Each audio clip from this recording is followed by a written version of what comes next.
ఒక నూతనమైన అడుగు నువ్వెందుకు మొదలు పెట్టకూడదు? ప్రతి ఉదయం నీకు హెచ్చరికిస్తుంది. నిన్నటి వరకు ఓడిపోయావా? అదిగో మళ్ళా సూర్యోదయం. అదిగో నీతి సూర్యోదయం నీ మీద కలుగుతుంది. ఈరోజు మళ్ళా క్రొత్తగా దేవుని శక్తి నీ మీదకి దిగుతుంది. ఈరోజు నూతనంగా మళ్ళా అభిషేకం నీ మీదకి వస్తుంది. ఈరోజు నూతనంగా దేవుని వాత్సల్యం నీ మీదకి వచ్చింది. ఈరోజు నూతనమైన కృప నీకు అనుగ్రహించబడింది.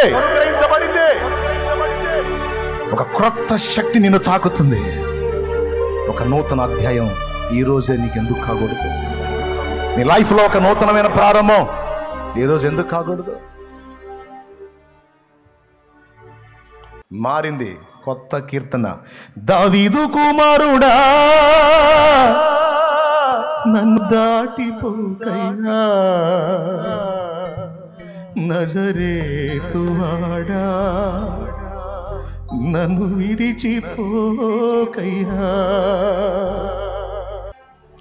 ఏడుపు, ఆర్తధ్వని. అయ్యా అయ్యా నన్ను కనికరించకుండా వెళ్తావా? అయ్యా నా సంగతి ఏంది అంటే కఠినంగా దాటిపోవటానికి ఆయన మనసు లేనివాడు కాదు, మూర్ఖుడు అంతకన్నా కాదు. కరుణ, కనికరం, జాలి, దయ, ప్రేమ, వాత్సల్యం అనే ఏవైనా ఉన్నాయంటే అవన్నీ తానై ఉన్నవాడే మన దేవుడు.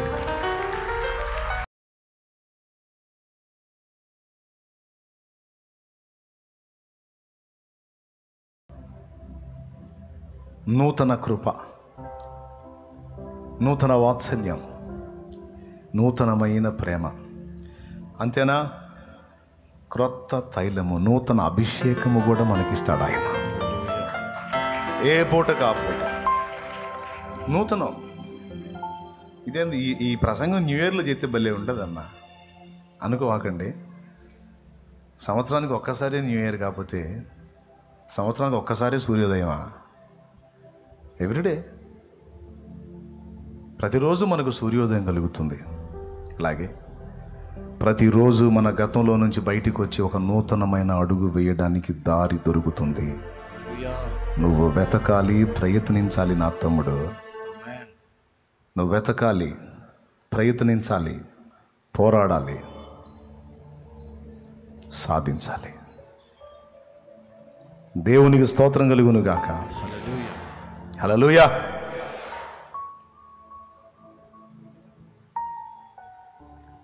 కుటుంబ నాయకత్వం కరెక్ట్గా లేదు. సంపాదన విపరీతంగా ఉన్న అన్ని అప్పులే. ఎందుకు ఇలా జరుగుతుందంటే లీడింగ్ కరెక్ట్గా లేదు. నా ఫ్యామిలీని దృష్టిలో పెట్టుకొని నేను లైన్లోకి వచ్చిన తర్వాత నాయకత్వాన్ని మార్చా.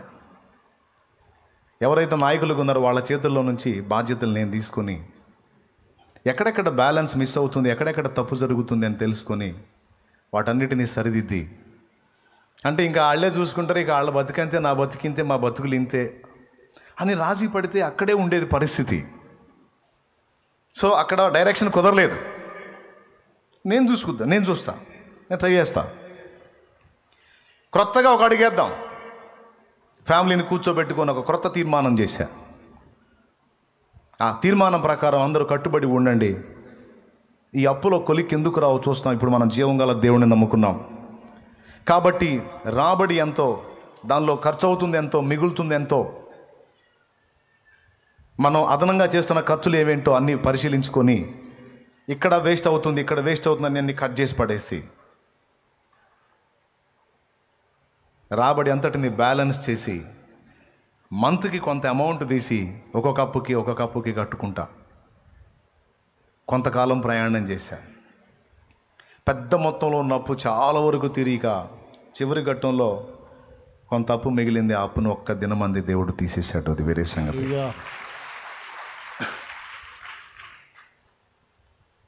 కానీ నా ఫ్యామిలీ దరిద్రం ఇంతే, మా కుటుంబం ఇంతే, అందరూ అంతే అని, నేను కూడా అంతే అని రాజీ పడితే నా కుటుంబం ఎప్పటికీ ఆ శాపగ్రస్తమైన జీవితంలో అలానే ఉండిపోయే. తమ్ముడు వినండి, లైవ్లో ఉన్నవాళ్ళు వినండి, జూమ్లో ఉన్నవాళ్ళు వినండి, ఇక్కడ నా ముందు ఇక్కడ కూర్చున్న వాళ్ళు కూడా వినండి. నువ్వు తీసుకో, బాధ్యత తీసుకో, బ్యాలెన్స్ చెయ్యి.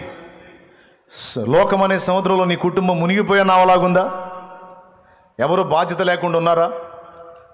మరి నువ్వు కూడా ఆ బాధ్యతను విస్మరిస్తే చివరికి ఆ మునిగిపోయే కుటుంబంలో నువ్వు ఉన్నావని మర్చిపోవద్దు. కనీసం నువ్వైనా నడుం కట్టి కుటుంబాన్ని ఒక కొలిక్కి తీసుకొని రావడానికి ఒక వీరుళ్లాగా, ఒక ధీరురాలిలాగా నువ్వు నడుం కట్టాల్సి ఉంది, బాధ్యతలు చేపట్టాల్సి ఉంది. మా అమ్మ అట్లా చేసింది, మా నాన్న ఎట్లా చేశాడు, అసలు నా భర్త నేను చెప్పిన మాట వింటే బాగుండేది, అసలు నా భార్య ఆ దరిద్ర పని నా చేత చేపించుకుని ఉంటే బాగుండేది. గతం తీసేయి పిల్లలారా, అసలు మేము చెప్పిన మాట వింటే బాగుండేది. తీసే గతం. ఇప్పుడేంది? ఇప్పుడు చేయాల్సింది ఏంది? ఒక నూతన శుభోదయం నీకు దొరుకుతుంది అంటే ఒక కొత్త ప్రారంభం ఏ విషయంలో నువ్వు చేయడానికి దేవుడు నీకు అవకాశం ఇస్తున్నాడు.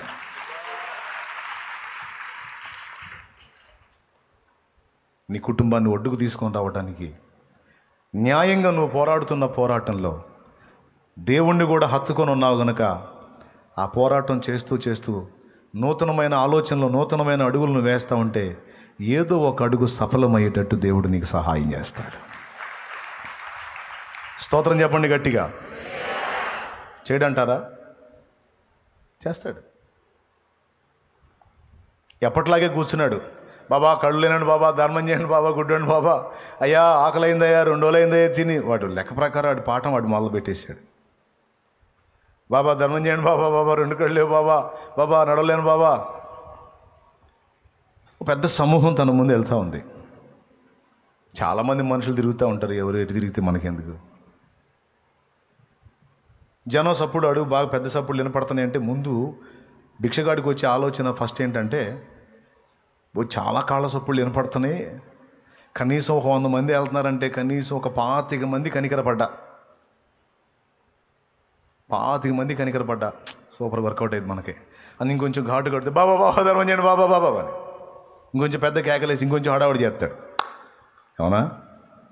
అవునా? భిక్షగాడు చేసే పని అది. కానీ ఆ రోజు అతడు కొత్తగా ఆలోచించాడు. ఆ శుభోదయం అతనికి ఒక నూతనమైన ఆలోచన, ఒక నూతనమైన ప్రయత్నానికి నాంది పలికింది. ఎప్పుడూ జనాలు ఎక్కువగా కనపడితే, ఎక్కువగా రోడ్ల మీద వెళుతూ ఉంటే ఎలుగెత్తి ఇంకా బిగ్గరగా అడుక్కునేవాడు. ఆ రోజు ఎందుకో కొత్తగా ఆలోచించాడు. ఏమన్నా తెలుసా? ఏం జరుగుతుంది? ఇంతమంది సమూహం వెళుతున్నారు, ఎవరు పోతున్నారు ఈ త్రోవన అని ఒక క్రొత్త ప్రశ్న అతని లైఫ్ను ఒక టర్నింగ్లోకి తిప్పేసింది, మలుపు తిప్పేసింది. చూడండి,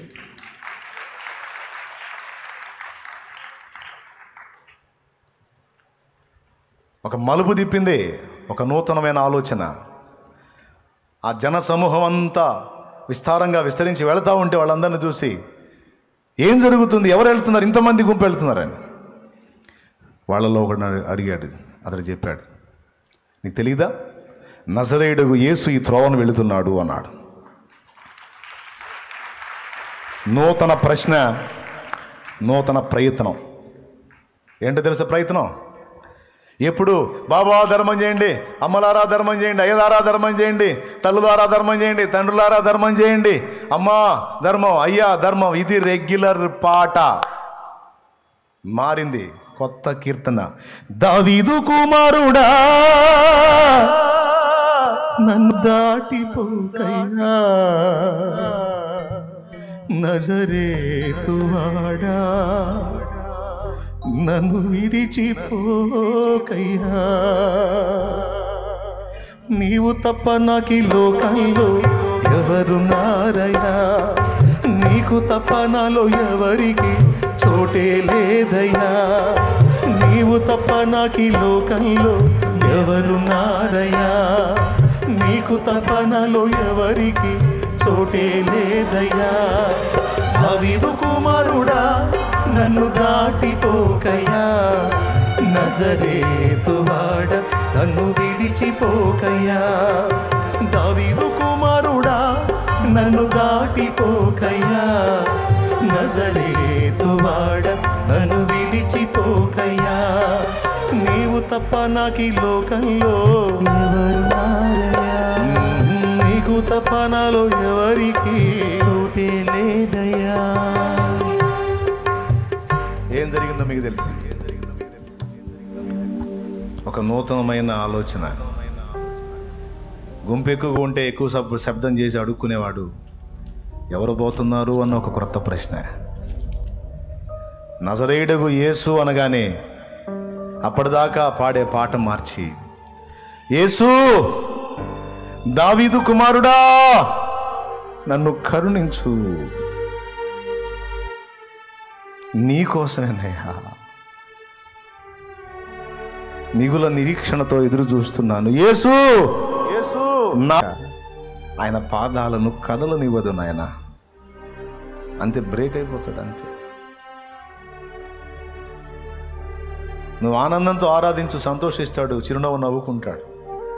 ఆర్తధ్వని చేస్తే ఆగిపోతాడు ఆయన. దేవా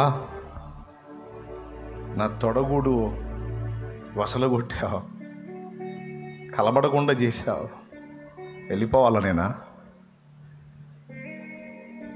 ఒక ఆడ మనిషి కోసం 14 ఏళ్ళు బానిసత్వం చేశా. ఆ అమ్మాయి నాకు భార్య అయితే చాలు అని రాహేలు కోసం 14 ఏళ్ళు అయ్యా. మొదటి 7 సంవత్సరాలు చేస్తే లేయా, రెండవ 7 సంవత్సరం చేస్తే రాహేలు. ఒక స్త్రీని సంపాదించడానికి 14 ఏళ్ళు ప్రయాసపడ్డా. మామయ్య నాకు ఆ అమ్మాయి ఇచ్చాడని కృతజ్ఞతతో మరొక 7 ఏళ్ళు. మొత్తం రాహేలు పుణ్యమా అని 21 సంవత్సరం ఖర్చు అయింది నా లైఫ్లో. అలాంటి రాహేల్ని కూడా ఏరు దాటిచ్చా. నాకు ప్రథమ సంతానాన్ని కనిచ్చింది లేయా, నన్ను తండ్రిని చేసింది. నానా అని నన్ను పిలవడానికి నాకు ఒక బిడ్డనిచ్చి నాకు తండ్రి భాగ్యాన్ని కలిగించింది నా దేవుడు లేయాను వాడుకొని.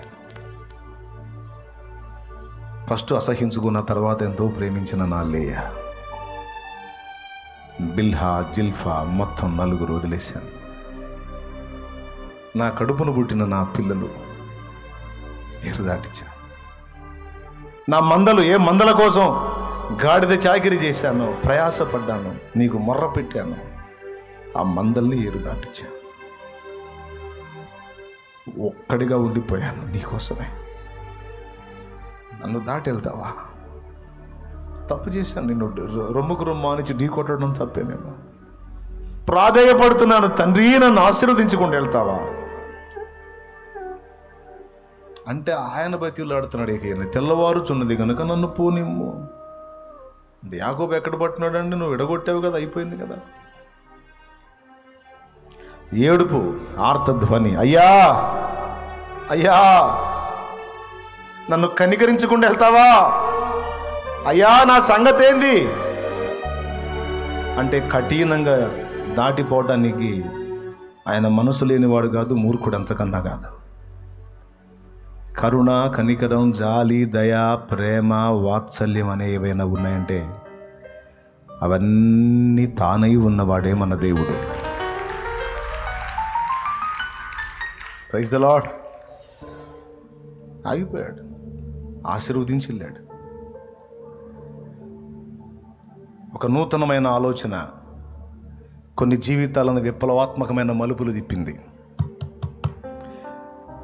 గతాన్ని దలుచుకొని మా నాన్న ఏ పాపం చేశారో నాకు ఈ గతి పట్టింది, పుట్టందుడిగా పుట్టాను, నా కర్మింతే, నా బతికింతే అని రాజీ పడిపోకుండా దాని నుంచి బయటపడటానికి తన చేతనైనంత మటుకు ప్రయత్నాలు చేస్తానే ఉన్నాడు, వెతుకుతానే ఉన్నాడు.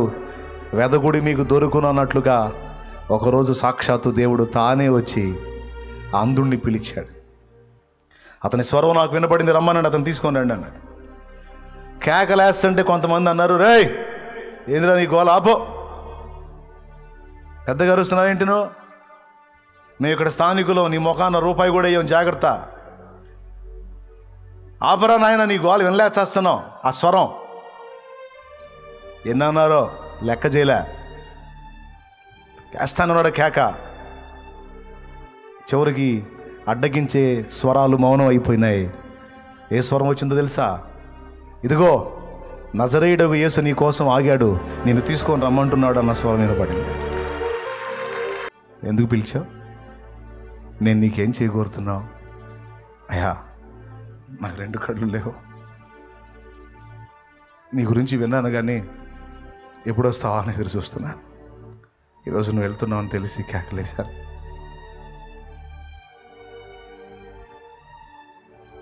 ఏం పొందకూరుతు? చూపు పొందకూర్చున్నా. నీవు కోరినట్టే నీకు అగునుగాక అన్నాడు. అంతే, వచ్చేసింది చూపు. వాడి గొప్పతనం చూడండి, ముందే పడేశాడు. ముష్టి చెప్ప, చేతి కర్ర పడేశాడు.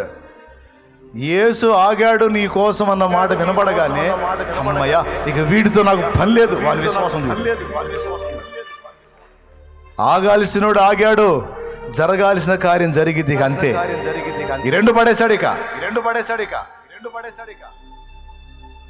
చివరికి వాటితో అవసరం లేకుండా నిజంగానే అయిపోయింది. చూడండి, రాజీ పడిపోతే, ఒక నూతనమైన ఆలోచన చేయకపోతే, ఒక నూతన గీతం పాడకపోతే, ఒక నూతనమైన పిలుపు దేవునికి ఇవ్వకపోతే, ఒక నూతనమైన నిర్ణయం చేయకపోతే, రే ఆపురా నీ సోదే, ఏంద్రా నీ గోల అంటే పట్టించుకున్నాడు వాళ్ళ మాటలు. మీరు నా జీవితం అంతా ముష్టేసినా నాకు తృప్తి ఉండదురా, నా కేక విని ఆ ఒక్కడు ఆగాడంటే నా లైఫే మారిపోయిందిరా.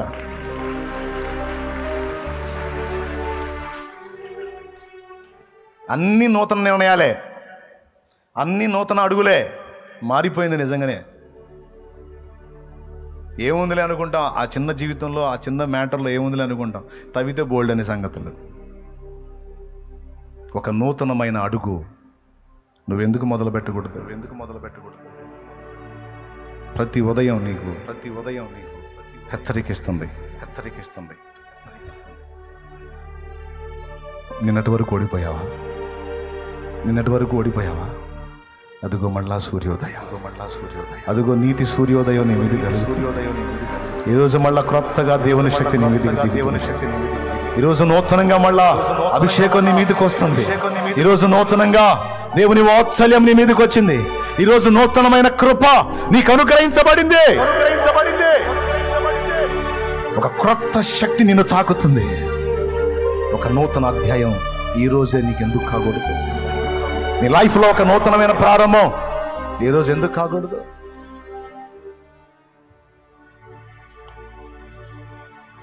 విశ్వసించి మ్యాటర్ని సీరియస్గా తీసుకుంటే తప్పకుండా అయింది.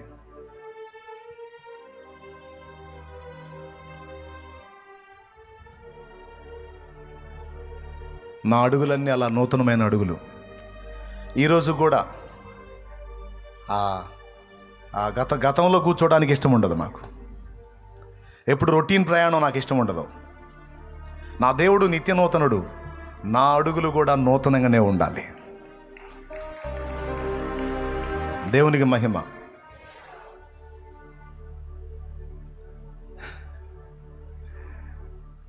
అందుకనే నేనన్నా ఈరోజు నిలబడ్డావు అంటారేమో అనుకోండి. అట్లనే ఎప్పుడు కూర్చుండగా ఈరోజు నిలబడ్డా, నూతనాన్ని మీకు చెబుతున్నాగా, అందుకని నూతనత్వాన్ని చూపిద్దామని. దేవునికి మహిమ. నా తమ్ముడా, నేను చెప్పేది నిజం, నేను చెప్పేది వాస్తవం. నీ ఊపిరి ఉన్నంత వరకు నీకు నిరీక్షణ ఉంది నాయన. నా చెల్లి, నీలో ప్రాణం ఉన్నంత వరకు నువ్వు పోరాడుతున్న పోరాటంలో జయం పొందడానికి నీకు అవకాశం ఉంది. 38 సంవత్సరాలు పడ్డచోటనే పడున్నాడు. కానీ వాళ్ళలో నూతనమైన ఆలోచన చావాలా, ప్రయత్నం చావాలా. నాకు అది భలే వింతగా అనిపిస్తుందండి. ఒకవేళ ఆ ప్లేస్లో నేను ఉన్నట్టయితే సాక్షాత్తు యేసుప్రభు వచ్చి నేను నిన్ను స్వస్థపరచాలనుకుంటున్నాను లే అంటే, ఏందే లేచిపోయా 38 ఏళ్ళు అనేవాడు.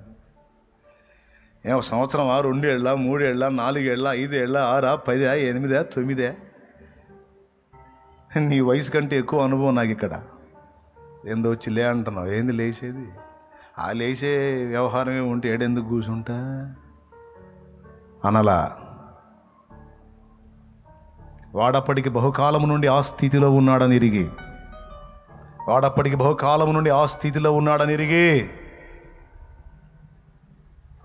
లే, నీవు లేచి నీ పరుపెత్తుకొని నడు అంటే వాడు ప్రయత్నం చేశాడు, అదే చేస్తున్నాడు. ఇప్పుడు ఆ వీడియోలో అదే కనపడుతుంది మీకు. ఎందుకు టపీమని మార్చేస్తాడు, నాకు అర్థం కాదు. ట్రై చేస్తున్నాను, చేసి చేసి చేసి విసిగిపోయాను అన్నయ్య. రాట్లా, పెద్ద పెద్ద ఎదవలకు వస్తుంది కానీ నాకు రాట్లా. వచ్చిన వాళ్ళు ఎదవలా మంచోళ్ళ అని వాడికి వచ్చింది, వాడు ఎదవా, వీడికి వచ్చింది వీడి ఎదవా అని గతంలో కూర్చున్నాడు. దేవుడు అంటున్నాడు, ఆ ఎదవల సంగతి నీకెందుకురా మంచోడా, నువ్వు క్రొత్తగా ప్రారంభించిన నాయన. నేను సేవ మొదలు పెట్టి చేస్తూ ఉన్నాను, పనికి మళ్ళీ అందరూ సేవలే ముందుకెళ్తున్నాయి. నా ఎందుకు కనికరం లేదు దేవుడికి, నా మీద జాలి పడట్లా. నా పరిచయం ఎక్కడ వేసిన గొంగడు అక్కడే ఉంది. నాకంటే అనుకొచ్చాడు, ఈడు నాకంటే అనుకొచ్చాడు. అసలు ఆడి బోధ కరెక్ట్ కాదు, వీడి పద్ధతి కరెక్ట్ కాదు, ఆడి పర్సనల్ లైఫ్ తేడా, ఈడు అట్ట ఆడిట్ట, అసలు ఆడి బోధ అంతా తప్ప, వీడి బోధ అంతా తప్పే. కానీ వాళ్ళు ఏందో మరి అలాగే ముందుకెళ్ళిపోతారు. జనాలు కూడా అట్టంటి వాళ్ళు మాట్లాడుతున్నారు, నా మాట ఎవడు పట్టించుకోవట్లేదు, నా పరిచయం ఏం తేడా ఉందని. బయట పడకపోయినా లోపల గందరగోళం అయ్యే సేవకులు నాకు తెలుసు.